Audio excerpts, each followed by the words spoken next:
Assalamualaikum warahmatullahi wabarakatuh, teman-teman. Pada video kali ini kita akan membahas tentang angka indeks Wallace dan angka indeks Marshall-Edgeworth. Seperti kita ketahui bahwa angka indeks itu terdiri dari angka indeks relatif sederhana, angka indeks agregat. Angka indeks agregat terbagi dua, ada agregat tidak tertimbang dan ada agregat tertimbang. Dan indeks Wallace dan indeks Marshall-Edgeworth ini masuk ke kelompok angka indeks agregat tertimbang. Mari kita lihat bagaimana bentuk rumusnya. Indeks Wallace atau biasa disimbolkan dengan IW memiliki rumus IW sama dengan sigma PT kali akar Q0 kali QT dibagi sigma P0 kali akar Q0 kali QT kali 100. Sedangkan indeks Marshall-Edgeworth rumusnya adalah IMA sama dengan sigma PT kali Q0 plus QT dibagi sigma P0 kali Q0 plus QT kali 100. Nah, teman-teman perhatikan, ini adalah timbangan atau bobot untuk indeks Wallace di mana menggunakan timbangan akar Q0 kali QT. Sedangkan untuk indeks Marshall-Edgeworth menggunakan timbangan berupa jumlah dari Q0 plus QT. Coba perhatikan baik-baik. Akar Q0 kali QT ini merupakan rata-rata ukur. Bahasan kita di ukuran statistik, tentunya teman-teman masih ingat bentuk rumus seperti ini.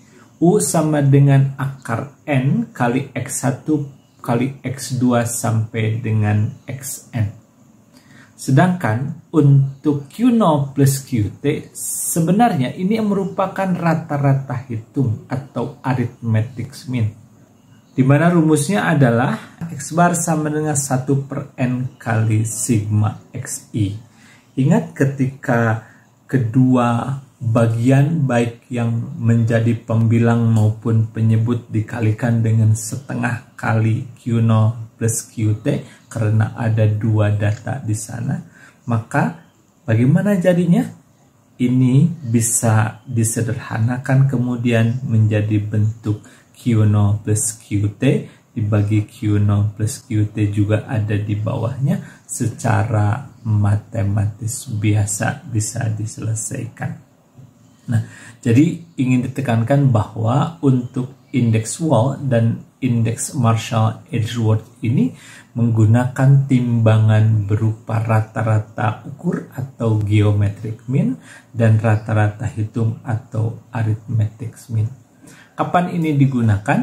Nah, sederhananya ingat kembali kekhususan rata-rata hitung untuk data yang bersifat relatif homogen dan geometric mean untuk data yang relatif atau memiliki rasio yang tetap dari satu data ke data yang lainnya.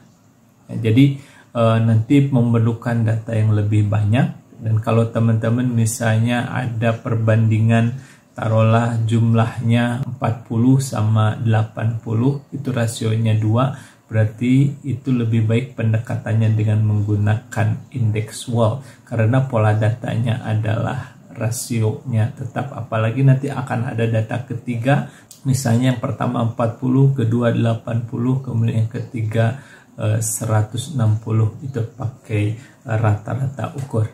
Sedangkan untuk nanti misalnya kuantitasnya berupa data yang relatif homogen, akan lebih baik menggunakan indeks Marshall-Edgeworth. Teman-teman, mari kita lihat contoh kasus berikut. Seorang pedagang gorengan mencatat jenis makanan yang dijualnya di bulan Januari 2019 dan Januari 2020 sebagai berikut. Ada 3 jenis, yaitu pisang goreng, gehu pedas, dan bakwan. Data untuk masing-masing di bulan Januari 2019 ada jumlah dan harganya.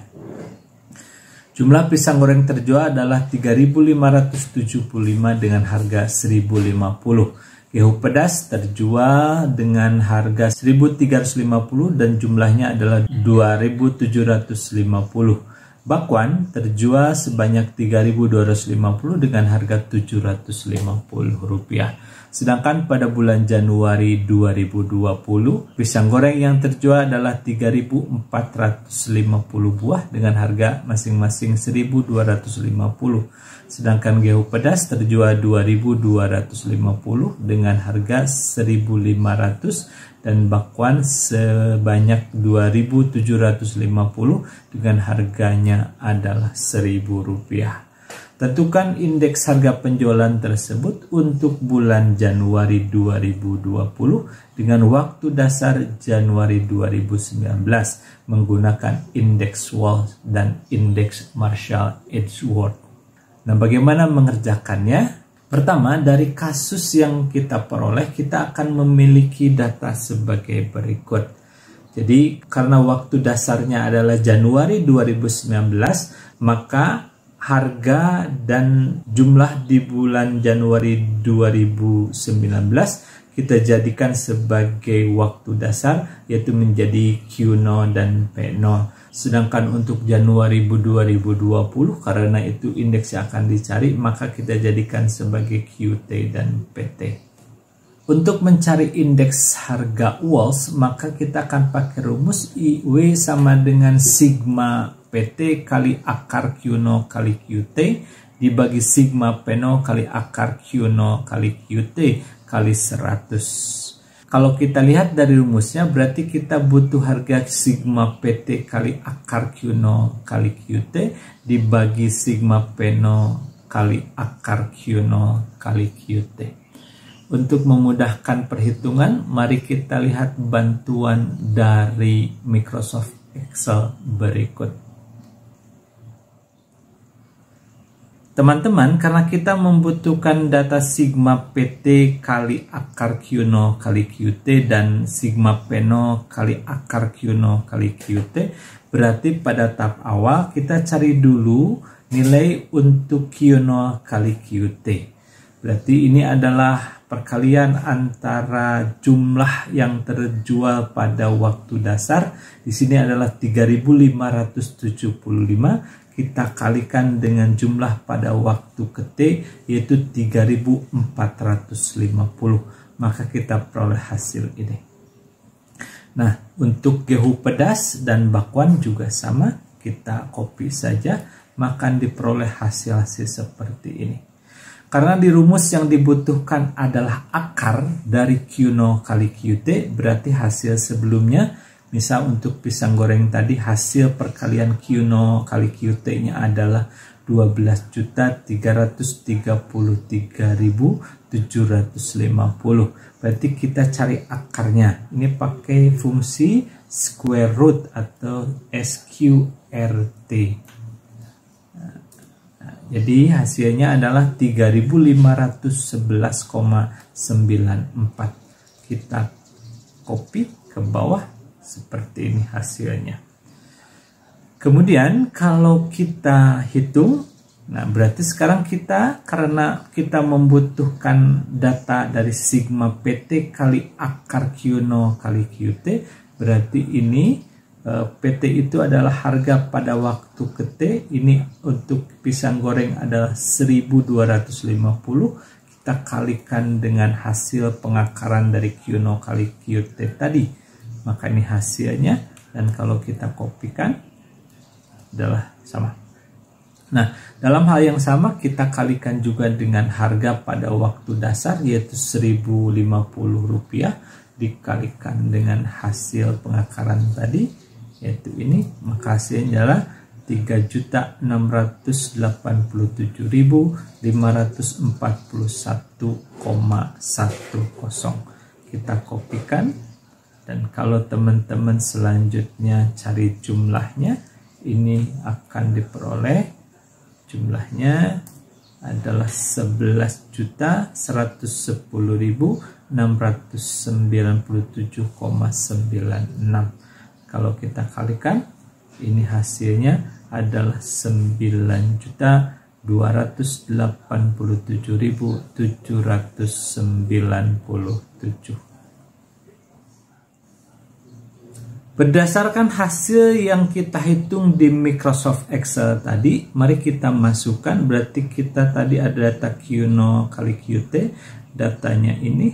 Kemudian kita akarkan tadi, berarti akar Q0 kali QT yang 12.333.750 kalau diakarkan menjadi 3.511,94.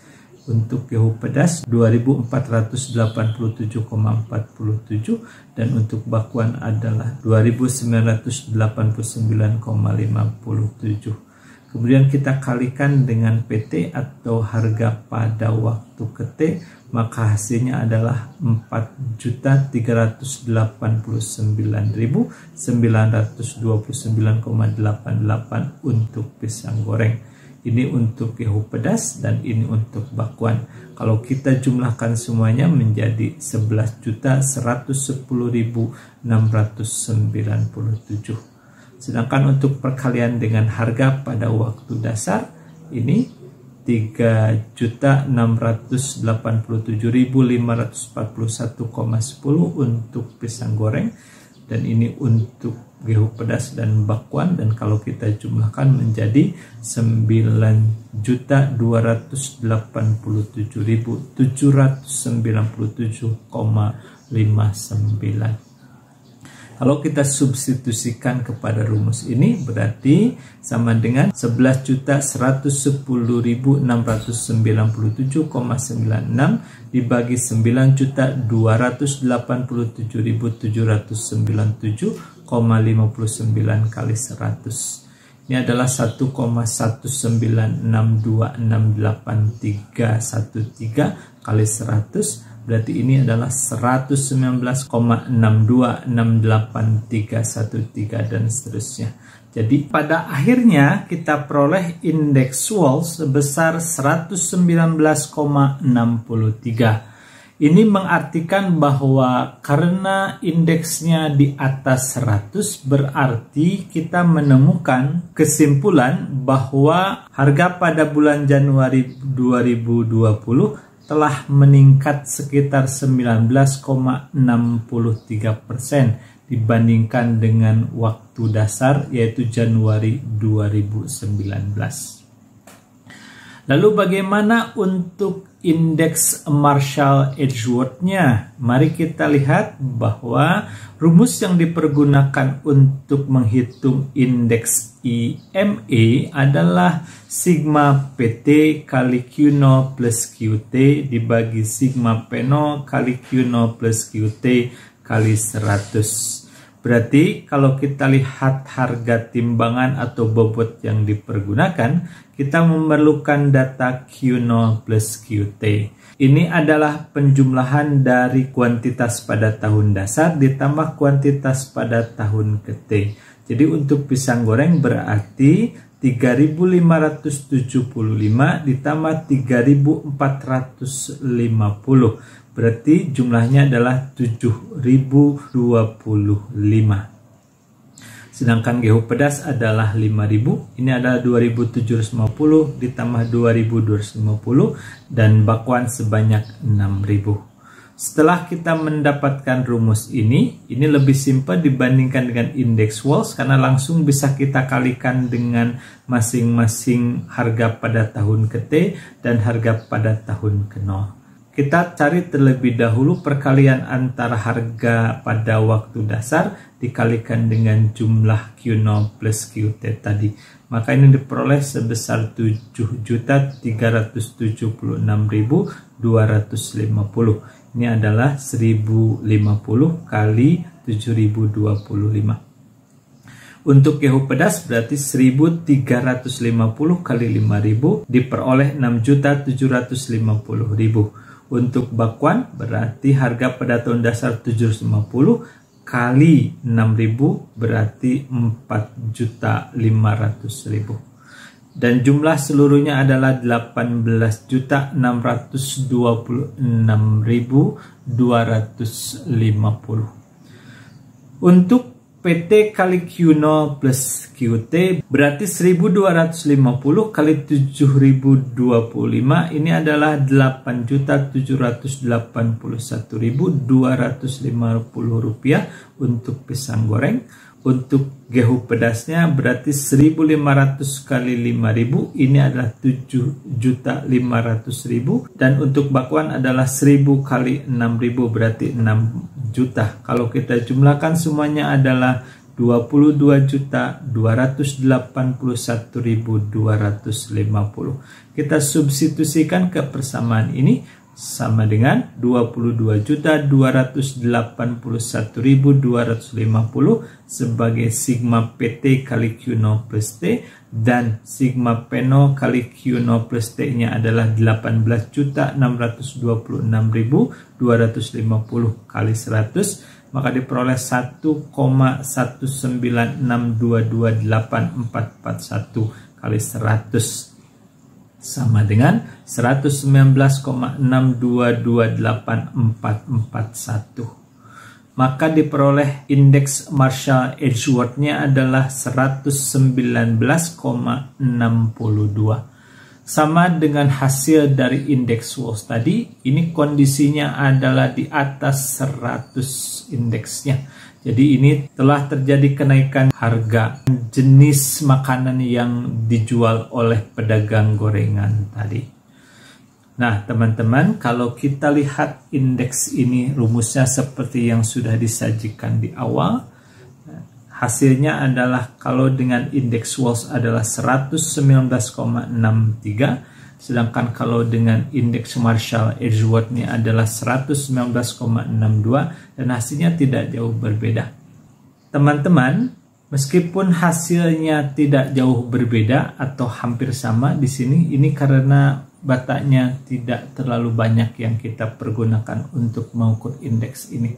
Namun apabila dalam kondisi nanti datanya memiliki pola yang berbeda, satu, jika pola ataupun rasionya relatif sama dari satu data ke data yang lain, misalnya tadi 40 berbanding 80 berbanding 160 dan seterusnya, maka pergunakanlah rata-rata ukur.